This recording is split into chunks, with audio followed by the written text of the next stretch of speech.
"What are you?" Charles called out, but instead of the reply, the creature simply cocked her head, skin dripping over her gray, tormented eyes, and raised her arms, finger pointed towards us. That's when I noticed it, as did Charles, who was still rooted in his spot. The woman behind me let out another sharp squeal when she saw the creature was missing one of her hands, her left hand. I couldn't comprehend what was happening, and I didn't see the thick black smoke rising through the floor in time. It materialized out of the cracking floorboards, clasping itself around Charles' legs. He turned around, struggling to move, and as his eyes widened fearfully, I swung out my arm to grab him, but it was too late. The wooden floorboards collapsed. Charles ripped through the gaping hole beneath him. "Charles!" I scrambled towards the edge of the ruptured ground and stuck my head over the side, ignoring the terrified scream from the woman.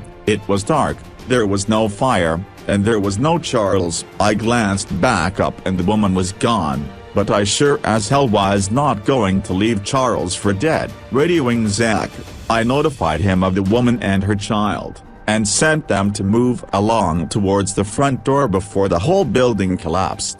Before I hauled myself over the edge, and down into the basement, I landed on my feet, instantly overwhelmed by the cold, chilly darkness flicking on my shoulder light.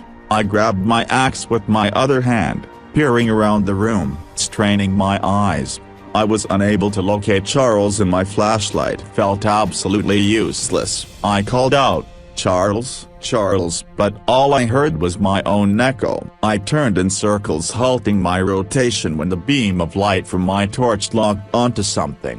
Due to the human tendency to recognize humanoid shapes, I thought I saw Charles, but the second of registration and I realized I had made a massive mistake coming into the basement. The being in front of me resembled the shape of a human, but there was nothing human about it. It was a cloud of smoke, seemingly contained and contorting to imitate the human body. But then I saw the eyes.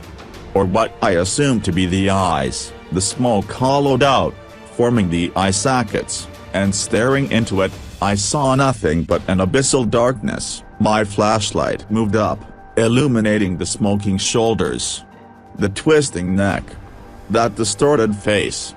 And as I reached the eyes, the empty chasm of the eye socket sparked violently, the creature erupting flames from random spots on its body. Thinking I had injured it, I screamed out at it, "Where is Charles?" But instead of an answer, it started rushing towards me. I raised my axe and it stopped a few meters away from me, suddenly focusing its flaming eyes on something behind me. I spun around instinctively and instantly shielded myself, reeling backwards as I collided face to face with the disfigured, melting girl. A heavy force slammed into me from behind, and as I was knocked flat on my face, I felt a rush of cold dry air followed by a barrage of pockets of extreme heat against my back as I struggled to push myself back up.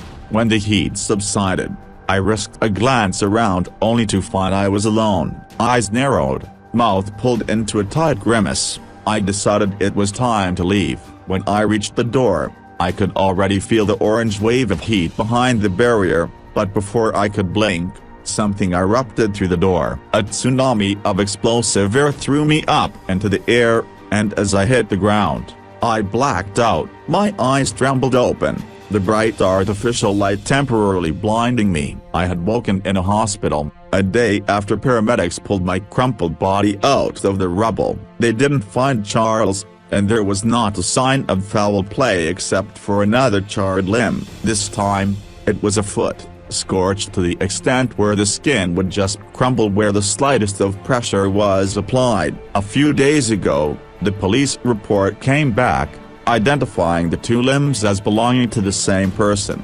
Even though they were found in different fires, I asked them for more detail. They said number. A few hours ago, I reported to the battalion chief of the Jacksonville Fire Department on the sightings of the creatures in the fire. At first he thought I was joking. When he realized I was serious, he told me, "If you ever see any crazy shit happening, you run the hell out.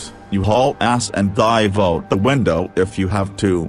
but I promise to God if you stay inside, you will die." I asked him to elaborate. "I mean, who the hell was the girl?" He said no questions. So I did my research on the history of Jacksonville, and I found some startling information. 1987, Jacksonville Fire Department burnt down to the ground, leaving one dead and one in coma. Delving in a little further, I found out the person who died was a young woman. Her body was found with sickening wounds. 3rd-degree burns ripped through her back.